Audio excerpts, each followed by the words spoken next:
Assalamualaikum all of you. I'm going to have my fourth lecture and second part of previous lecture. In last class we learnt about the role of psychology in sports. Hopefully we are finishing this topic today. So let's begin to learn about further about the role of psychology in sports. Goal setting. Goal setting is believed to be a roadmap which needs to be specific, time-bound, and achievable. A man who believes in goal setting can enjoy success in his life and reaches to his goal, whereas an athlete in sports learns goal setting, which enables him to set goal not only on the ground, in the field, but in every walk of life. By this, he becomes able to earn success in every walk of life, and it paves the way to reach the destination. Another skill of psychology in sports is mental toughness. It is believed that man is not born with mental toughness, but it can be picked and practiced over the time, and it appears to happen in challenging settings, and sports is one of those settings, and it enables an athlete to be tough mentally, and he learns competing under pressure. He learns accepting criticism, and he learns to manage his anxiety, and he learns to correct his mistakes, and he learns to fight under the competition or under the competitive setting.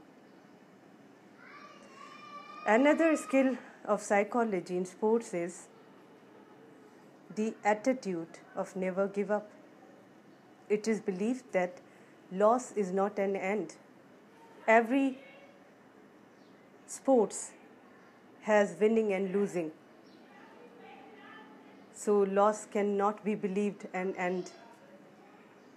Therefore, there is no shame, no disrespect, and no humiliation after losing any sports. But this is the right time to play your strength consistently. This is the time to show your determination and consistency. Positive attitude and positive attitude towards life. It is said that game is won or lost in locker room. So it means this is what you play from here before getting into the ground, before getting into the field. You either accept your loss or your win. And this is believed to be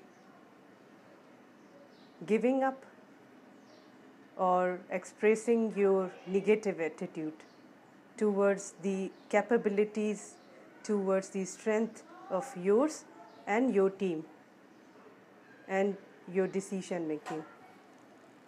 So one has to be positive,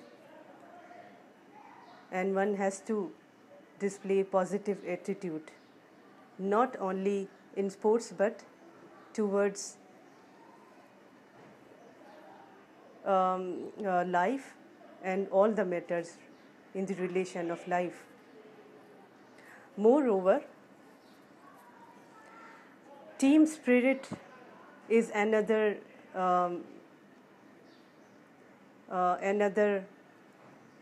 milestone in psychology of sports. One has to believe in team spirit, where it can be seen that the team of 11, 12 or 16 players are behind are behind same goal. They share same interest, they share same behavior, and they share same thought in order to achieve the goal, which is uniform in nature. And this is believed to be a sporting spirit. In order to lose, team starts encouraging one another, and in order to win, team starts celebrating each other's success, not only of his success but success of everybody, because team game does need cohesion, unity. So credit cannot be earned by one person but the team. Another skill of psychology in sports can be seen focus. Sports setting teaches a person to be focused on present situation. One has not to be anxious, one has not to be shuttered, or one has not to be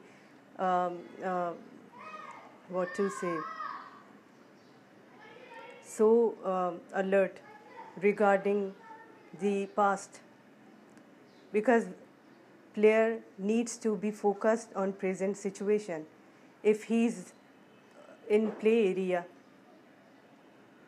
on the ground or in the field, he is very much focused. He is very much concentrated on the goal he decides to achieve and the measures in order to achieve winning. And he keeps on interacting with all of his team members. He keeps on telling him or himself that I'm just here to win. So his focus is all about the present setting. He doesn't think about the past errors or future achievement, but he's present in the ground at the time of speaking or at the time of thinking. Besides, psychology in sports teaches an athlete to respect opponent. This is believed to be sportsman's spirit. If you fail, if you succeed, so you have to treat them equally rather than differing them.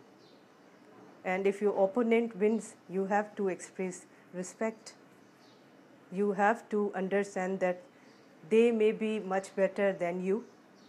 They may have worked hard than you. They may have better planning than you. And they may have better skills than you. And with this behavior, you may express your team spirit and respect of opponent. So this is believed to be a fair play. Okay, besides, psychology in sports teaches an athlete techniques to relax. One has to be relaxed emotionally, mentally, and physically. Sports is a three-dimensional activity which exhausts you physically, mentally, and emotionally. And sometimes you get tired and you stop participating much. So here is psychology, which works on the relaxation techniques. And once you adopt techniques of relaxation. You learn to calm yourself, to relax yourself, and to make you peaceful. Okay, last point I would like to add. Intervention strategies can be used to regulate these all factors for optimal performance. This way you would be able to improve your performance by understanding the role of psychology in sports. So see you in next class. Hopefully you have learned well today's topic. So stay blessed. Allah Hafiz.